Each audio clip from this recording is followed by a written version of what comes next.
tenemos que seguir.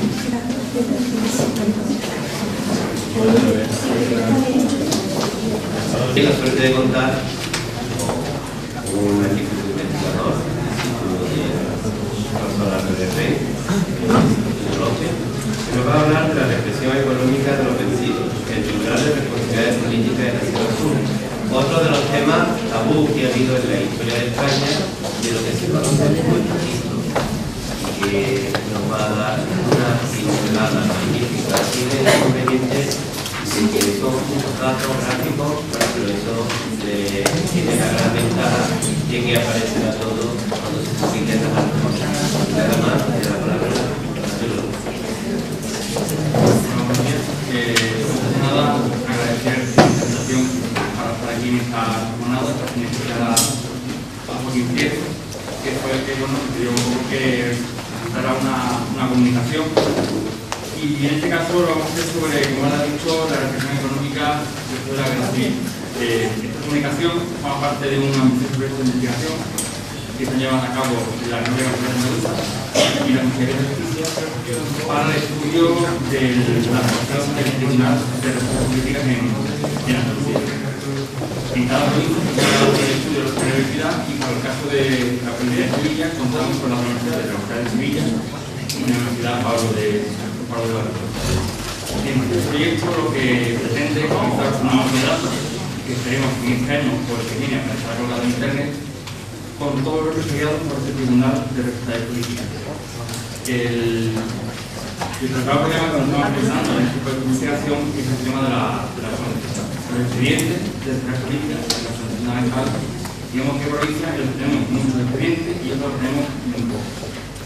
Por ejemplo, en el caso de Granada y Almería, son las provincias que tienen más expedientes y por lo tanto podrán hacer un trabajo más completo con mucha más información. Y para el caso de la provincia de Sevilla, contamos apenas con unos 500 expedientes y no tener en cuenta que la provincia de Sevilla tuvo alrededor de, no podemos dar pero alrededor de 5.000 y 6.000 represaliados, con lo cual la gran mayoría de los represaliados solo tenemos el nombre y localidad del expediente. Lo que podemos aportar es una cifra total que podemos aportar a lo largo de este año que podemos aportar el libro con el número total de represaliados.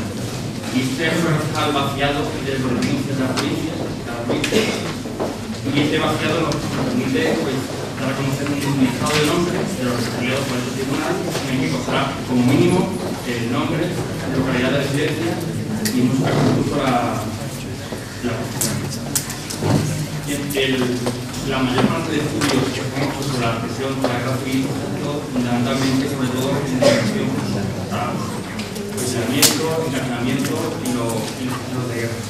Un aspecto que no está muy estudiado es la represión económica. Hay algunos estudios hechos, sobre todo en Mérida, en la Universidad también, pero a nivel, digamos, autonómico es quizá el único proyecto que está llevando a cabo. La guerra civil, un poco antes de la guerra civil, el 13 de febrero de 2016, aparece publicado en el BOE, la ley de responsabilidades políticas del 9 de febrero. Esta ley, como recogía en su preámbulo, pretendía que según teóricamente el orden de los privados, los había ocasionado todo lo que es llamado terror rojo, pues tenían que ser los responsables de financiar y pagar los costes de la reposición. Por lo tanto, en esta ley, digamos, podemos ver un doble instrumento. Es un instrumento represivo, porque cuando a todas las personas que según la lógica de los privados, pues habían cometido una situación, tienen que pagar mediante multas económicas de reposición del país.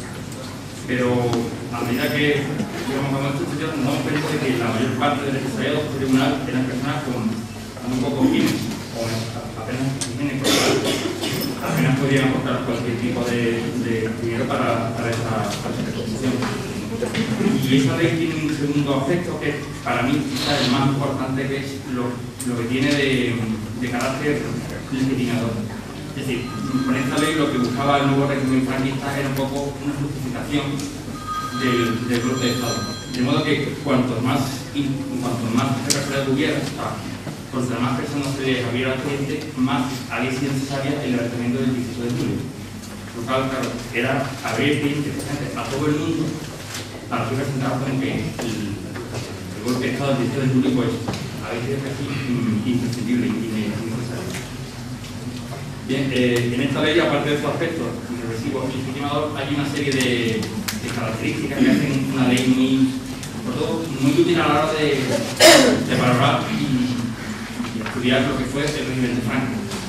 Tiene un carácter antijurídico y, prácticamente se le puede criticar de adaptación jurídica por una serie de características que ahora les paso a comentar. Entre ellas, los crímenes o los supuestos crímenes que se juzgaban no lo hacían a través de una legislación ordinaria o de, digamos, jueces, digamos, ordinarios o normales, sino que se creaba una jurisdicción especial. Aparte de eso, y eso habla mucho del carácter vengativo de este régimen, que se había expediente a personas independientes de que fueran muertas o no. O sea, viendo los expedientes que estamos estudiando, tenemos casos verdaderamente de locos, ¿no? Porque personas que murieron durante la guerra civil o antes le dan expediente, porque al cabo que pertenecen a un sindicato o a un partido político, se les pone una multa, que son muertos, y esa multa la tienen que pagar su viuda o sus familiares. Este otro aspecto, digamos, que habla de esta aberración jurídica de esta ley, porque muchas veces las multas, al estar fallecida la persona en cuestión, pues lo tiene que pagar su mujer o su vida o sus familiares. Y muchas veces nos encontramos casos de viudas que en los años 50 y los años 60 mandan cartas, se tienen que humillar para diciendo que van pagando la multa 10, 15 años y evidentemente no puede soportar. Otra de las características, quizás la más importante de esta ley, es su carácter retroactivo. Es decir, tipificaba como delitos hechos que cuando se sucedieron eran legales.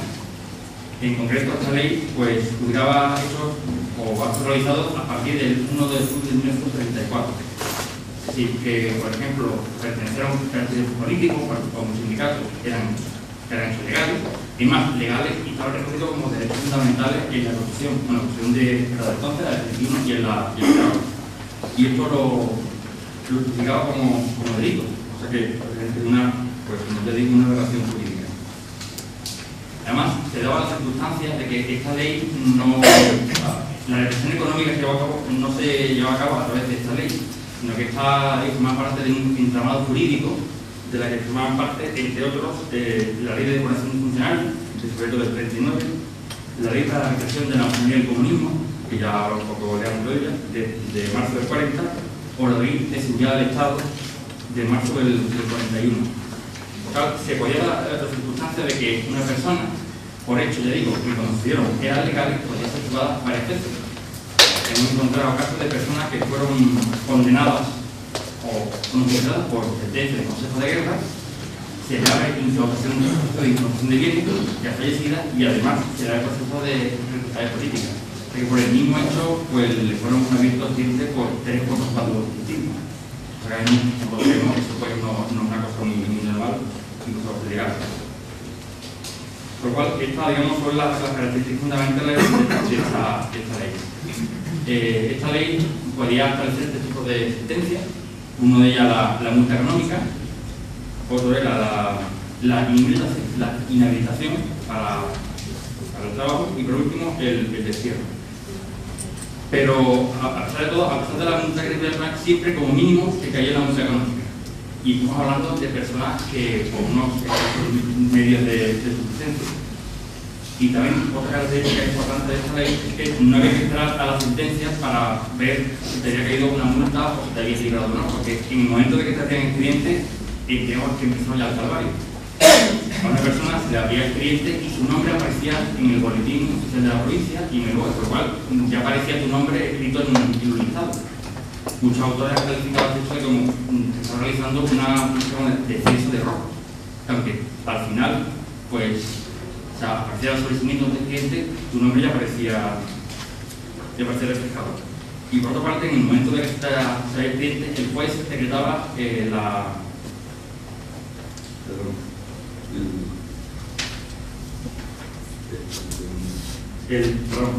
decretaba el embargo de los bienes. Por lo cual, una persona, a menos que el juez diera el permiso, no puede disponer de sus bienes. Insisto, estamos hablando de una persona con unos niveles de renta o económicos muy bajos. Y esa situación en la que no puede disponer de sus bienes, en la que queda señalado como rojo, pues se podría durar durante varios años. Y también nos hemos dado cuenta, es una cosa que está muy estudiada muy bien en el tema de Cataluña, por también que esta ley sobre todo la sufrían sobre todo las mujeres, porque en muchas ocasiones estaban dos mujeres que eran viudas o que sus maridos estaban en la cárcel, lo cual ya la señalada era mujeres de rojo o guía de rojo. Además de ello tenían que sacar adelante la familia, cuando el cabeza de familia no podía aguantar nada, y además de ello pues tenían que sacar una familia adelante. Lo cual las mujeres quizás son las personas que más padecieron esta ley, porque cuando uno ve el listado de personas, por ejemplo, para el caso de la Sierra Sur, podemos decir que 190 personas tuvieron localización del expediente. Hay que contar, digamos, que por cada persona imputada detrás hay una familia, por lo cual el número real de representados aumenta mucho más. Esta ley, sobre todo, lo que hizo que los empresariados, los que perdieron la guerra, pues convirtió su vida diaria en una lucha diaria por sobrevivir, porque lo que hacía es que le quitaba prácticamente su medio de subsistencia. Bien, para el concreto de la Sierra Sur, ya digo, tenemos 192 encausados y, desgraciadamente, por la falta que hemos dicho de documentación, pues solo conocemos 32 sentencias. La mayor parte de estas sentencias decretan el sobreseimiento, pero ya decimos que hasta que se decretaba ese sobreseimiento, la detención del expediente era un castigo en sí mismo. Muchas personas, claro, y tenían serios problemas para vivir o para llegar a fin de mes, porque, ya les digo, le embargaban los bienes, y claro, muchas veces para el tema de encontrar empleo o cuestiones, claro, ya la señalada que las personas habían salido en el boletín como rojo, como antimilitante de un partido republicano o de un sindicato. Y esta ley, digamos, debido a su carácter, prácticamente nadie podía escapar de esa ley, por lo cual a cualquier persona le podía abrir o le podía caer un expediente. De forma que a finales del año 41, próximo del 42, se encuentran esta judicial especial por un problema, que han abierto mucho más expedientes de los que pueden resolver, lo cual los juzgados estaban prácticamente desbordados. Entonces, para, digamos, ya tramitar o finalizar lo que yo tenía como responsabilidad política, se decreta una reforma de la ley, que en realidad era una forma de reconocer el propio fracaso de esta ley, porque desde los juzgados no daban más.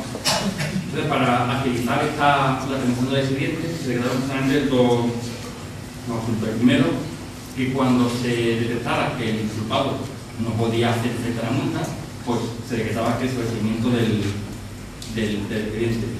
Y además, los supuestos de responsabilidad política por lo que se podían abrir un expediente se redujeron.